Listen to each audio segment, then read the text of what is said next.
Humanity sets the agenda.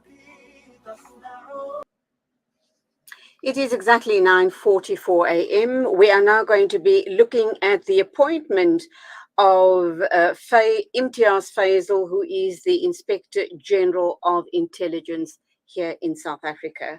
To talk to us about the appointment is South African author, journalist, historian, military analyst, and citizen soldier.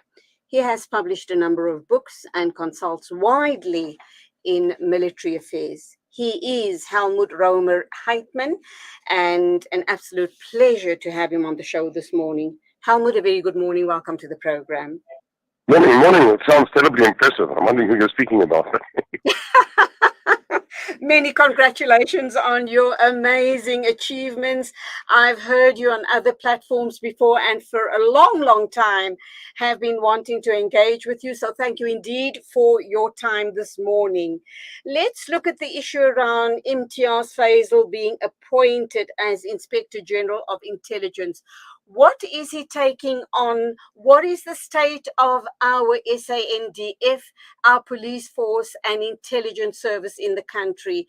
Does Imtiaz Fazel have a huge task ahead of him? That he has. I'm not sure I would want his job, to be honest. Yeah, the problem is, it's not so much the problem that, say, our people are incompetent or so, they aren't. But the intelligence services, and particularly the intelligence side of the police and then the National Intelligence Service, they were badly misused for several years for party political stuff.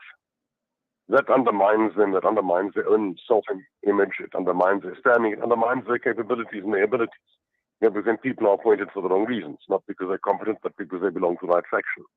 Now that has got to be undone. This doesn't mean that they're not functioning at all. If you recall, some years ago, there were some young ladies wanting to join ISIS in Syria, and the intelligence services picked up on that and stopped them leaving. So there are people there doing their job, but the services are not as efficient or effective as they should be because of that misuse for internal politics. That's something that now the Inspector General specifically will have to undo. And I think he's got the right background for that, both in the intelligence services and outside in government. So obviously I didn't sit in on his interview, so I don't know what he's proposing, but he seems to have impressed the committee. But yes, you're right, it's a heck of a job. And, as the world becomes more dangerous, and it is with major power competition and terrorist groups and other non-state actors, some criminality getting to the point where it is almost a state interest. Intelligence is increasingly important.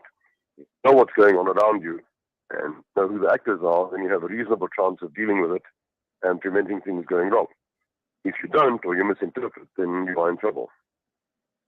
We have huge issues in the country. When we look at what happened last year in July, that speaks volumes about perhaps the inefficiency or people just not willing to take action at the time because they possibly were on the side of the people who instigated the insurrection.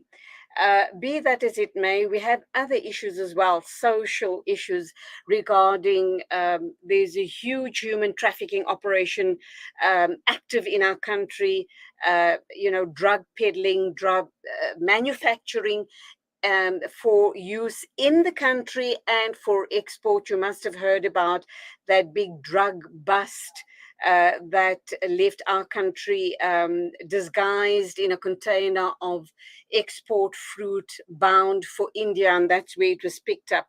That was the Indian authorities picked up on that. How many other cargoes of illicit drugs haven't left our country, and how many humans have not been trafficked in and out of our country? So having said all of that, what do you believe should be the starting point of the new Inspector General, and that, of course, of intelligence is Imtiaz Fazel? It's a difficult one for him. Problems, you've got a clean house. So I think he should be sitting down with the heads of the intelligence. I think it's primarily on the police and the national intelligence side. Okay, Helmut, can you just move around? I can't hear you too well. You're breaking up. Could you just move Oh, yeah, around a little bit? where I am, reception is bad at the best of times. Okay, great. I I've can moved hear a you little bit. now. Is Okay, that I better? can hear Okay. you now. What Yep. I- Okay. yeah, what I Yeah. was saying is the primary focus will have to first be on cleaning house. Now, the National Intelligence Services and the police were misused politically for internal party political stuff.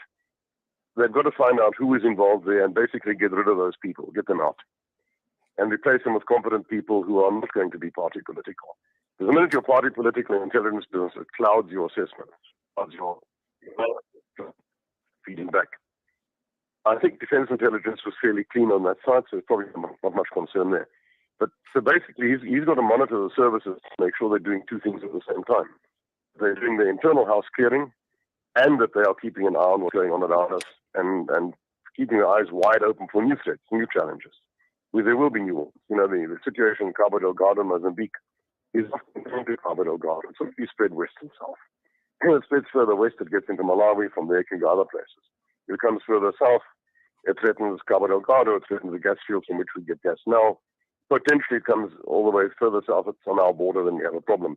So those are things that need to be monitored all the time, and it doesn't help if they rely entirely on what other people do.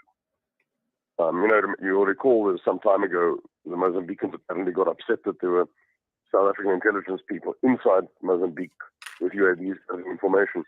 Well, yeah, they shouldn't have been caught if they were there. Ideally, it should have been done with the cooperation of the Mozambique government, but that's what we should be doing. We need to be keeping an eye on what's going on in the region. It's in our own self-interest.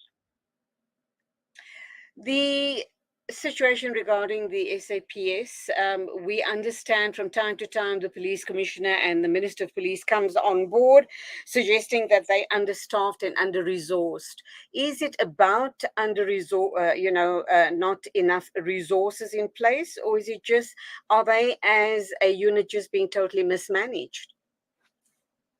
It's both. They genuinely do not have enough police officers on the street. And I mean, the best policing is the Bobby on the beat. You know, if there's a constable 20 meters away from you, 50 meters away from you, you're not going to get your handbag slashed or your pocket picked. That we're genuinely, the police are understaffed, they are underfunded. So is the defense force. So probably a lot of other people.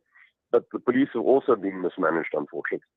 We've had this habit now for 20 years of appointing people as commissioner of police who are not police officers, but then put on the uniform and pretend they are. You know, I've worked with the police, and I think police worldwide. If you don't put on the uniform, if you come in as national commissioner and say, right, I'm not a cop, I know nothing about policing, but I'm good at administering and managing and handling the budget and so forth and fighting for your budget. That's what I'll do, and I'll wear my business suit or my sports coat or whatever. That's taking respect. But if you're going to put on the uniform, they look at you and say, he's never been a real cop, why is he wearing uniform? The most dangerous thing a police officer can go to is a domestic dispute. You arrest the wife-beating husband and the wife hits you over the head with a frying pan. I kid you not. That sort of thing happens. You're doing duty on Christmas Eve when your kids wonder why you're not at home with them. You're risking your neck to help other people. That's what makes a cop. And they don't. If you're going to wear that uniform, you've got to be in there. Otherwise, they are not going to respect you. And the minute that respect breaks down, you start having problems. Then, of course, we've had a couple of commissioners who've been involved in things they shouldn't have been involved in, which further undermines things. And then again, appointments and promotions, I'm not sure those are always on the basis of experience and capability. I remember there was a while ago, there was some reporting, I don't know how true it was, of a lady being a general officer in the police who wasn't even a South African citizen, was using somebody else's ID. How did that happen? Clearly, somebody in the personnel world, and for that matter in the counterintelligence world who should be vetting them, haven't been doing their job. So it's both. They are underfunded, genuinely, yes. But we need to get some clarity and appoint as a commissioner, either a cop's cop, the guy who's really been there, done it all, been in all the branches, got the broad experience, and has seen enough women for that matter, doesn't he, man? Or say, okay, we've got a problem here, guys, and the police have been so undermined and so infiltrated, we're not sure who we can trust. Let's get a good administrator. Get a civilian who's damn good at managing. Come in and say, right, you work, and immediately with you, you will have a uniform guy. And then we start working on it. You know, I've had dealings with young police officers when I needed to get stuff witnessed, or my firearms license, for instance, things like that. I have not had any negative experience with the police. I really have, not in Pretoria, not in Cape Town. Hmm. I think the young guys who go in want to live by the police motto, protect and serve.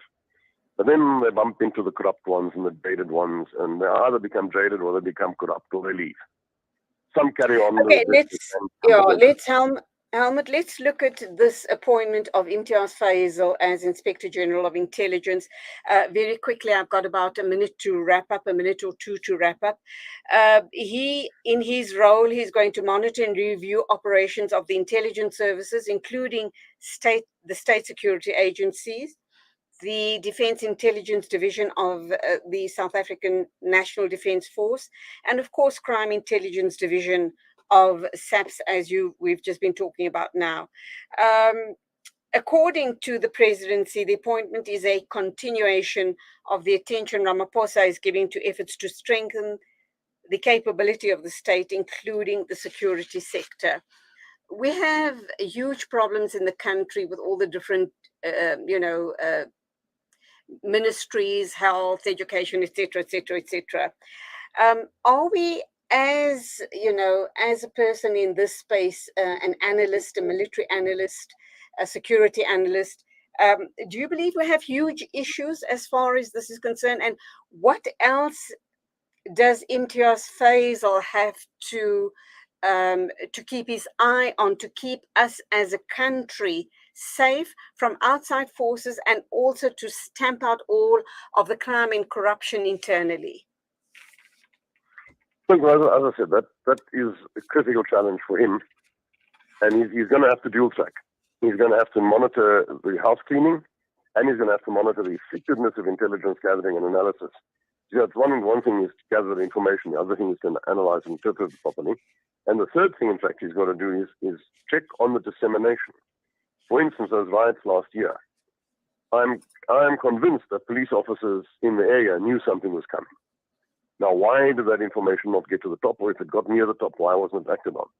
That's got to be tracked down. That's got to be nailed down. What went wrong there?